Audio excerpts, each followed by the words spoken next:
Pernahkah kamu merasa dibohongi, atau curiga bahwa seseorang tidak jujur padamu? Baiklah, di video kali ini, kita akan membongkar rahasia cara membaca pikiran seseorang.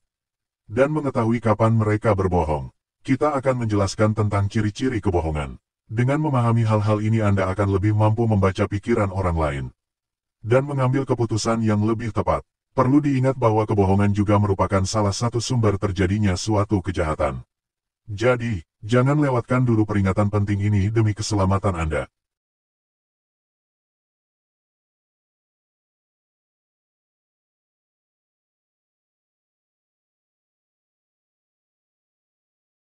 Orang yang berbohong mungkin merasa bersalah atau takut ketahuan, sehingga mereka menghindari pandangan mata untuk menyembunyikan perasaan tersebut. Berbohong bisa membuat seseorang merasa tidak nyaman, dan terkadang menghindari kontak mata kepada lawan bicara bisa menjadi cara untuk mengurangi ketegangan. Saat berbohong, biasanya seseorang mungkin perlu berkonsentrasi untuk memastikan cerita mereka tidak diketahui. Menghindari kontak mata dapat membantu mereka tetap fokus pada kebohongan yang sedang mereka buat.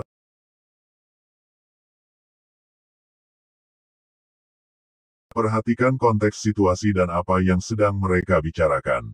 Jika seseorang menutup mulut saat membicarakan topik yang rahasia atau pribadi, kemungkinan ada sesuatu yang ingin mereka sembunyikan. Menggaruk hidung sebagai tanda berbohong. Beberapa penelitian menunjukkan bahwa orang yang berbohong cenderung lebih sering menyentuh wajah mereka, termasuk bagian hidung. Hal ini diduga karena berbohong dapat memicu reaksi stres dan tidak nyaman pada tubuh, yang dapat menyebabkan rasa gatal atau tidak nyaman pada hidung untuk mengalihkan perhatian dari kebohongan yang sedang mereka lakukan. Selain itu, menggaruk hidung juga bisa menjadi cara seseorang untuk mengalihkan pembicaraan.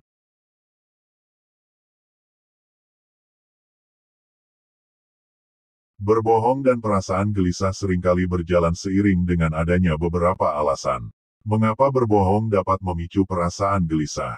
Rasa bersalah saat berbohong adalah melanggar nilai-nilai pribadi tentang kejujuran dan integritas.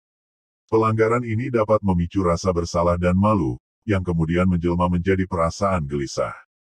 Orang yang berbohong seringkali merasa takut kebohongannya akan terungkap. Ketakutan ini dapat menyebabkan kecemasan dan perasaan yang tidak tenang. Berbohong membutuhkan usaha dan mental untuk mengingat detail yang tidak benar dan selalu berusaha menyusun cerita yang konsisten.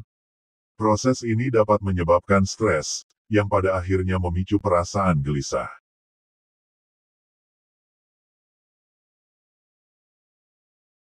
Seseorang merasa cemas atau gugup, tubuhnya dapat merespons dengan gerakan-gerakan kecil yang tidak mereka sadari, termasuk salah satunya menggoyangkan kaki. Ini adalah cara tubuh melepaskan energi yang terpendam akibat perasaan panik tingkat tinggi. Cemas atau gugup adalah saat di mana seseorang memiliki kebiasaan menggoyangkan kaki tanpa alasan yang jelas. Ini bisa jadi merupakan kebiasaan yang sudah terbentuk sejak lama dan sulit untuk dihilangkan.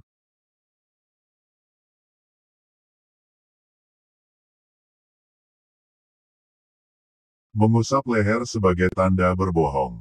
Beberapa penelitian juga menunjukkan bahwa orang yang berbohong cenderung lebih sering menyentuh wajah dan bagian leher. Hal ini diduga karena berbohong dapat memicu reaksi stres pada tubuh, yang dapat menyebabkan rasa gatal atau tidak nyaman pada leher untuk mengalihkan perhatian dari kebohongan yang sedang mereka ungkapkan.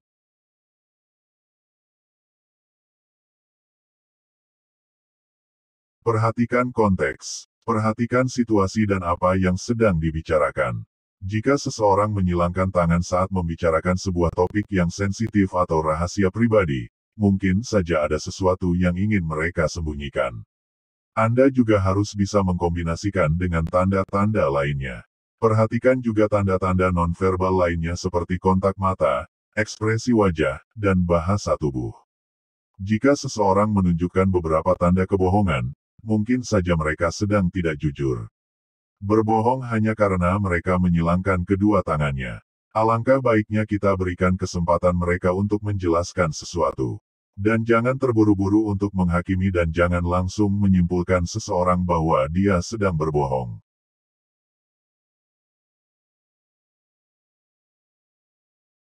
Orang yang berbohong mungkin merasa tidak nyaman atau tertekan, dan selalu melihat ke arah pintu keluar sebagai cara untuk melarikan diri dari situasi tersebut. Selalu merasa terjebak saat diinterogasi, dan diberikan beberapa pertanyaan.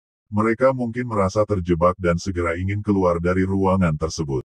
Melihat ke arah pintu keluar bisa jadi merupakan manifestasi dari keinginan seseorang.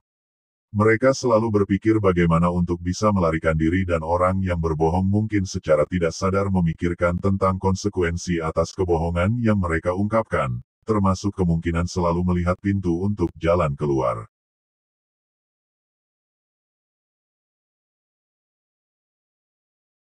Perlu dan sangat penting untuk diingat. Tidak ada satu tanda pun yang pasti menunjukkan bahwa seseorang sedang berbohong. Selalu kombinasikan beberapa petunjuk dan beberapa pertimbangan konteks yang sesuai dengan situasi dan kondisi untuk mendapatkan keterangan logis yang lebih jelas. Setiap orang tentu berbeda-beda sifat dan karakternya. Seseorang mungkin lebih pandai berbohong daripada yang lain. Namun kita harus jangan terburu-buru menghakimi seseorang. Sebaiknya kita berikan kesempatan kepada seseorang untuk menjelaskan tentang diri mereka sebelum mengambil kesimpulan. Dengan belajar membaca tanda kebohongan dan cara membaca tanda-tanda kebohongan dapat membantu kita untuk melindungi diri dari orang-orang yang tidak jujur. Namun, penting juga untuk diingat bahwa tidak semua kebohongan itu berbahaya. Terkadang, orang yang melakukan hanya untuk melindungi diri mereka sendiri atau orang lain. Jadi sebaiknya analisislah terlebih dahulu dan kumpulkan semua keterangan yang Anda terima.